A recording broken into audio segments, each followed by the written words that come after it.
In this episode, we talk about an Olive Ridley turtle that traveled a distance of 4,500 kilometers from the east to the west coast of India.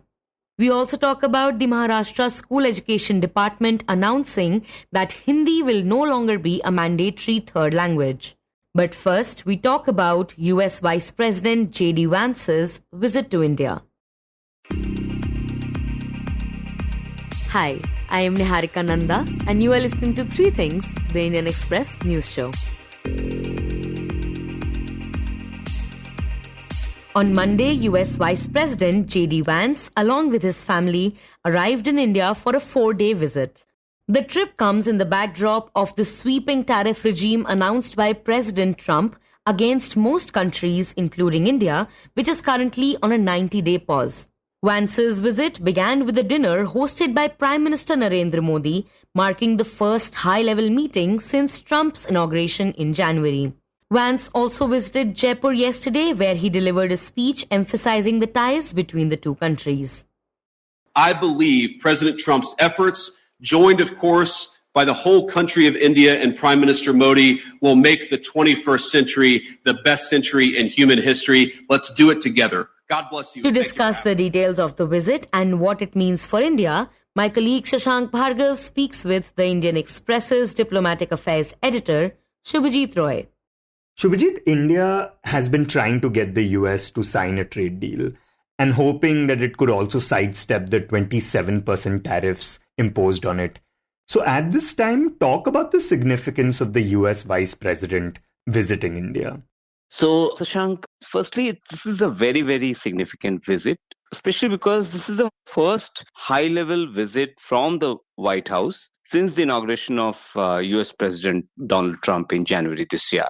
And the fact that US Vice President J.D. Vance has come to India at a time when, these tariffs have been imposed, it makes it even more significant. Usually these vice presidential visits from the American side is not very common. And that too so early on in their term. If you remember, he's just gone mostly to sort of Europe and has not come to India or Asia in that sense. So from that perspective, this particular visit is important if you look at it from the optics wise. But even in substantively, he has come as a sort of a messenger of sorts from the Trump White House about where US sees the India relationship and where does he want to take it forward to.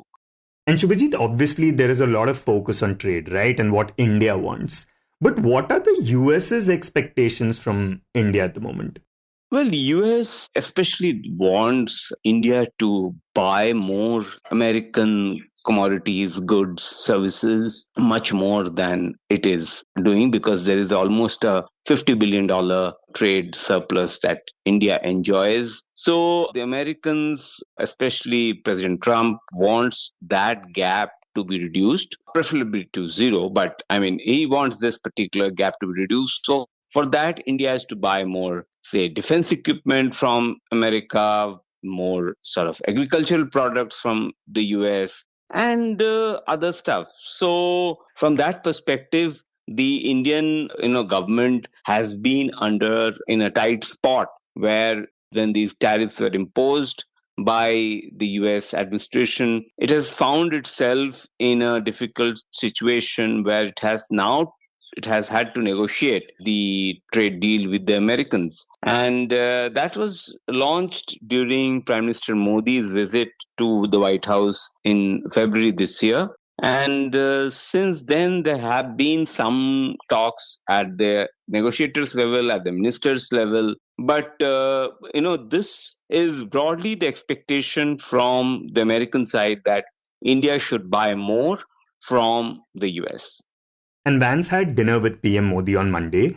Do we know what all was discussed? And also what stood out to you in terms of the statements that were put out later?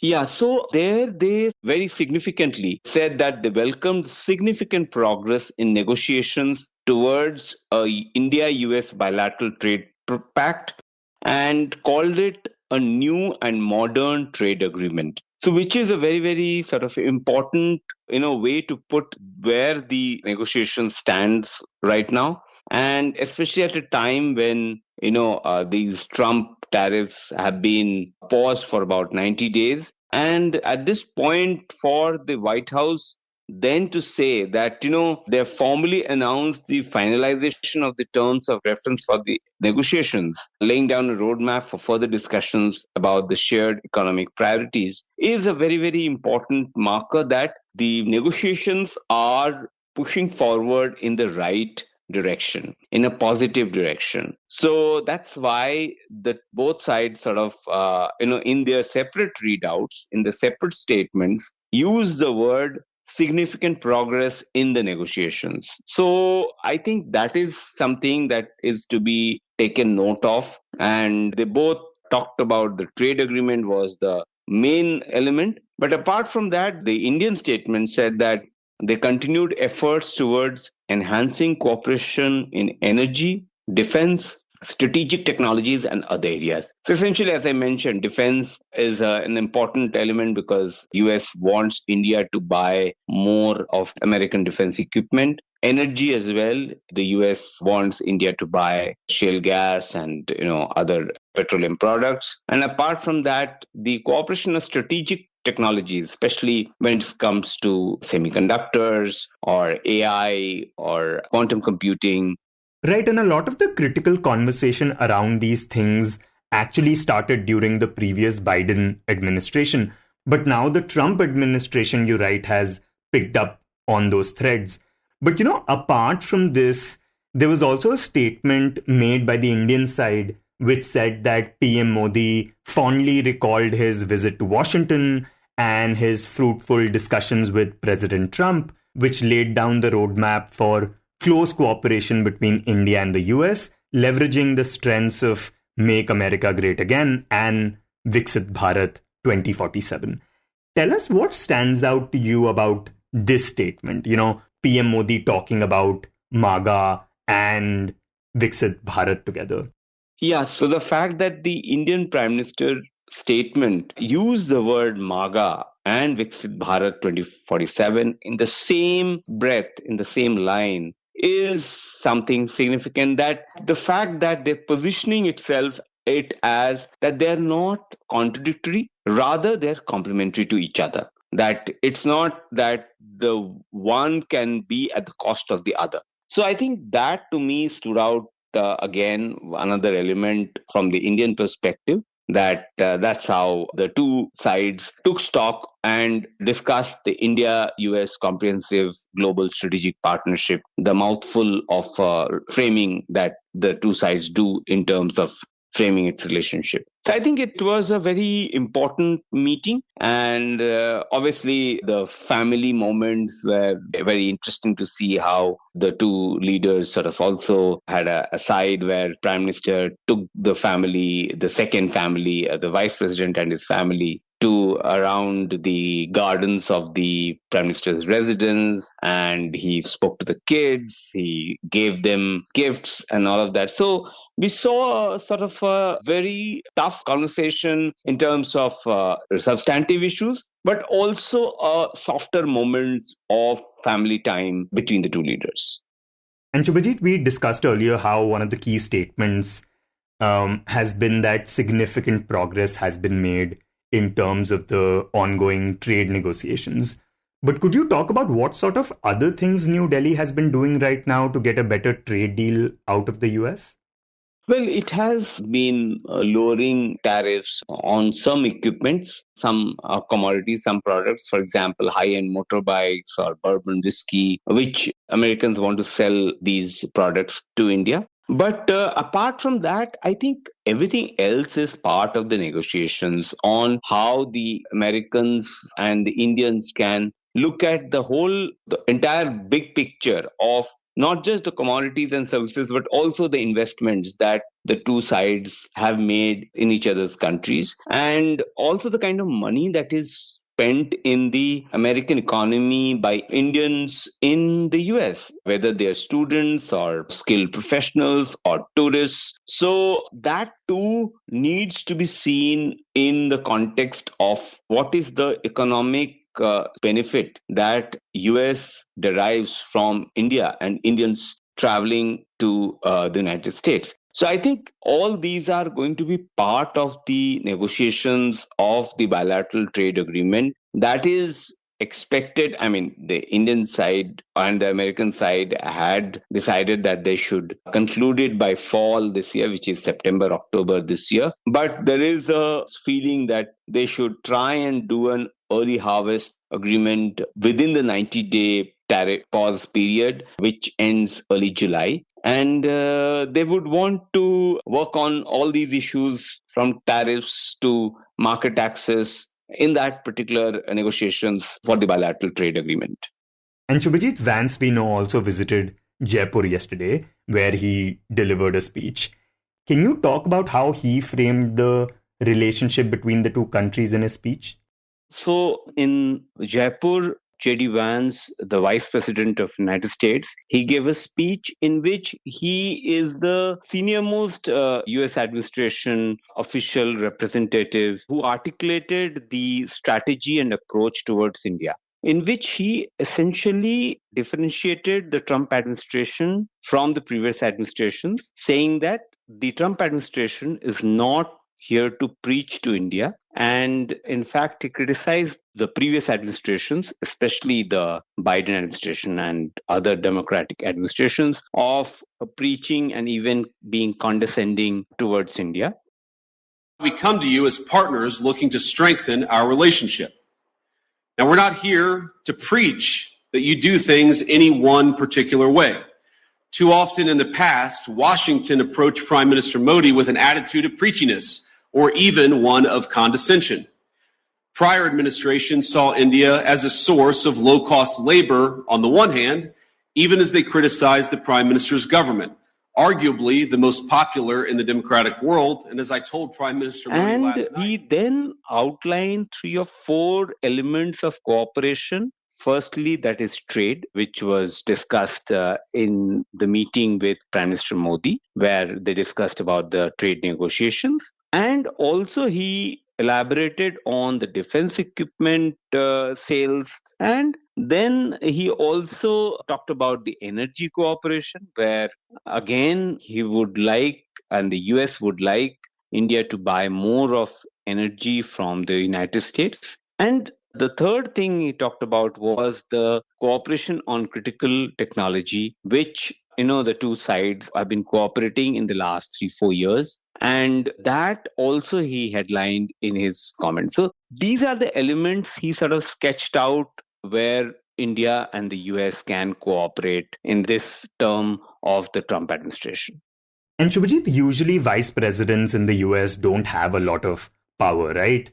But considering how unconventional Trump's communication and general administrative structure seems to be, does it seem like J.D. Vance might have more influence over Trump?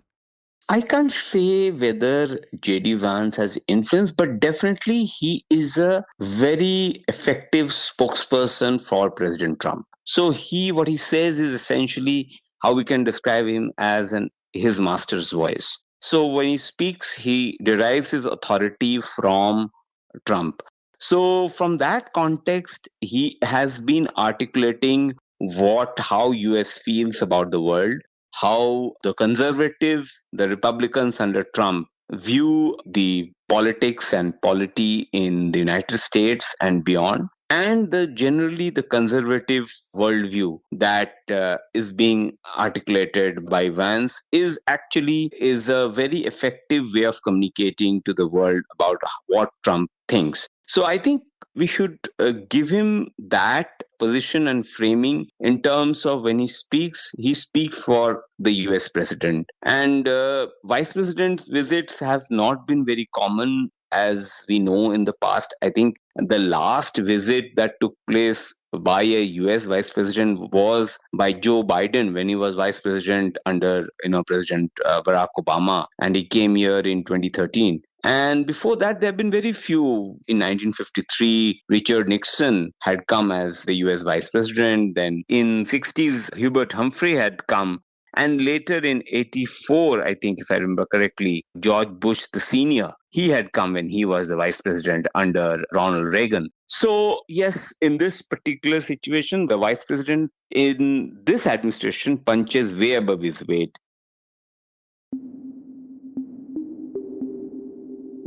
And now, stepping away from the world of diplomacy and human beings entirely, we talk about a turtle's journey across the entire breadth of the country. A story of an Olive Ridley turtle. Yeah, so Olive Ridley turtles, they are the smallest and amongst the most abundant sea turtle species. That's the Indian Express's Nayonika Bose, who reported on this turtle for the paper. Basically, they are called Olive Ridley turtles because of the olive hue of their shells. It's olive in color, which makes it very distinct. And, despite being so abundant, they are deemed vulnerable and they are protected under Schedule 1 of India's Wildlife Protection Act of 1972. And one of the most popular facts that Olive Ridley turtles are known for is the fact that they exhibit this unique mass nesting strategy. This strategy is called arribada, which means arrival in Spanish. And basically, like a huge number of Olive Ridley turtles arrive on the shores and they carry out synchronized nesting in the sand. So they all lay eggs together. Nearly lakhs of Olive Ridley turtles arrive on the shores during the nesting period, and that is what they are the most renowned for. Now, Olive Ridley turtles lay eggs in several coastal states in India, but their highest concentration of nesting takes place along the coast of Odisha, where influx of lakhs of female Olive Ridley turtles occurs every year. She says Olive Ridley turtles are also found in Maharashtra along the beaches of Ratnagiri, Raigad and Sindhudurg. Now, earlier this year, one such turtle was found by the volunteers of Maharashtra Forest Department, a turtle which they later learnt had taken a remarkable journey. So the Forest Department deploys a beach monitoring team. So the beach monitoring team in Ratnagiri's Guhagar beach, they were carrying out patrolling during the night, and during that time they basically discovered a solitary turtle who was nesting, and they noticed that there was some shiny tag on its flipper. So after she finished laying her eggs, they clicked pictures of the tag on the turtle's flippers and they sent it forward to the senior officials of Maharashtra Forest Department. She says later, when the officials read the details on the tag, they realized that this was actually a turtle that was first tagged in Odisha back in 2021. Its number was 03233. So that is when the realization dawned, that this is the same turtle who has come all the way to Ratnagiri and now she's laying her eggs here and she's nesting basically. She says that while scientists knew these turtles make long journeys, this is the first time it actually has been documented.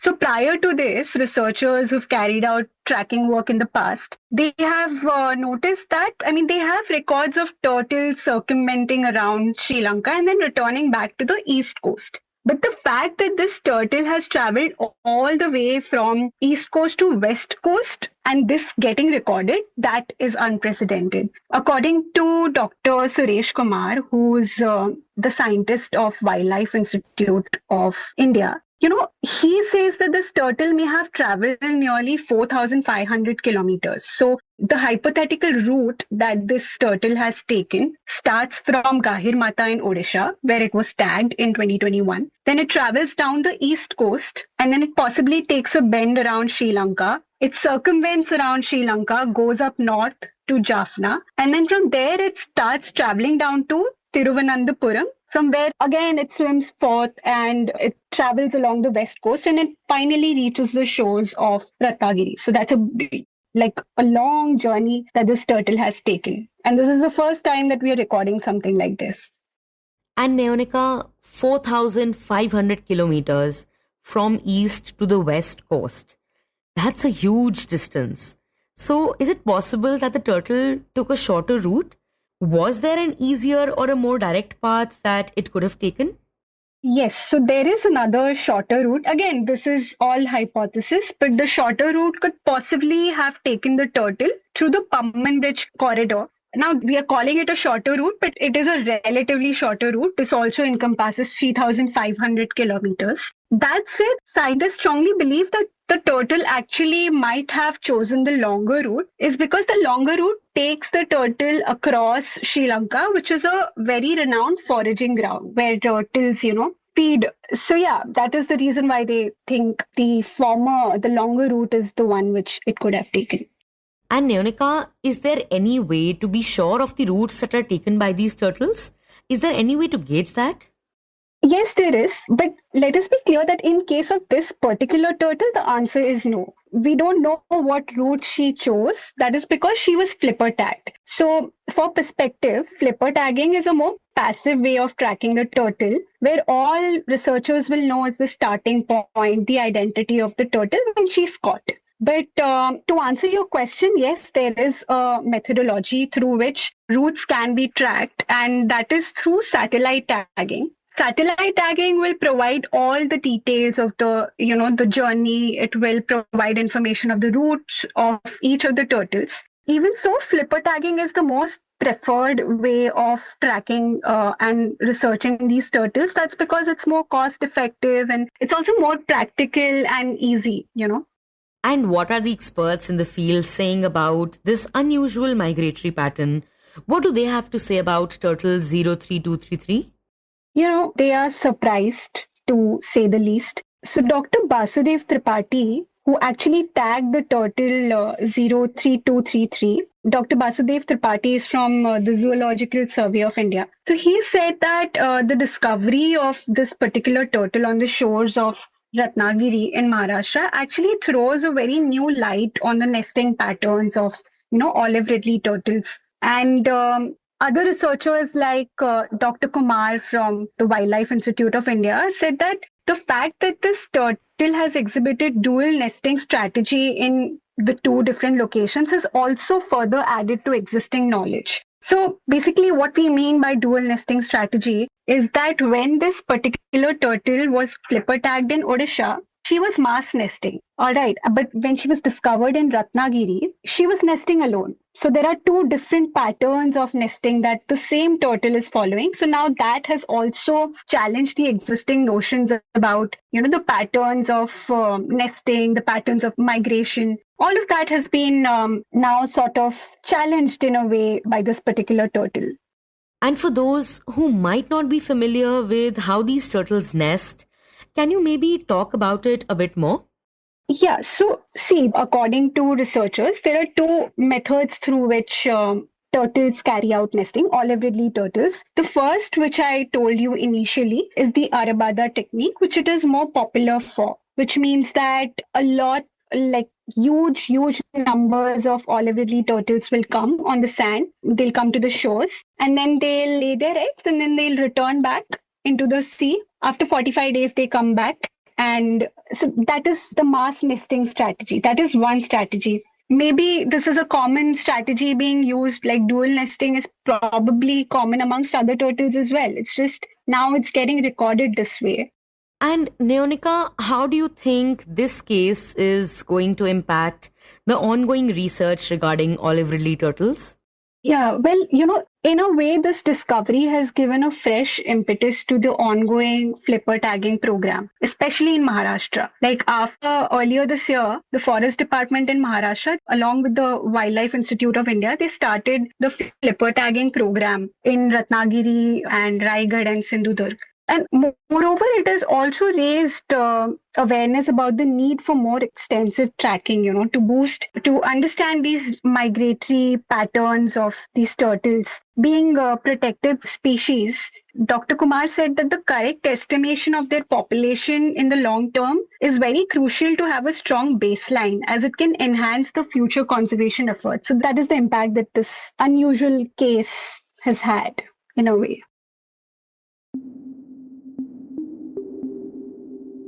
And in the end, we talk about Maharashtra. Amid debate over its language policy, the Maharashtra School Education Department yesterday announced that Hindi will no longer be mandatory as the third language in classes 1 to 5 across Marathi and English medium schools under the state board. While the three-language formula will still apply for class 1, students won't be required to study Hindi specifically as the third language. A revised government resolution will be issued soon to remove the word mandatory, said the School Education Minister Dada Bhuse. He said, quote, "The three-language formula remains, but schools must accommodate other language choices if a significant number of students in a class request it." Unquote. The rollback came on the heels of opposition from the state's Language Consultation Committee, whose chairperson Lakshmikant Deshmukh criticized the move, prompting a clarification from the school education minister. The Maharashtra government's decision triggered a sharp backlash from opposition parties, sparking a wide debate on regional identity, language politics, and federalism.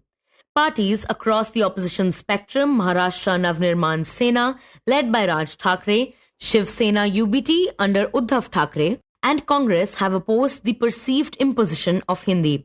While Raj Thackeray has taken the most aggressive stance, Uddhav has accused the BJP of trying to divide people on linguistic lines. Congress leader Vijay Wadetewar went further, calling the move an attack on the Marathi language and an attempt to erode state autonomy.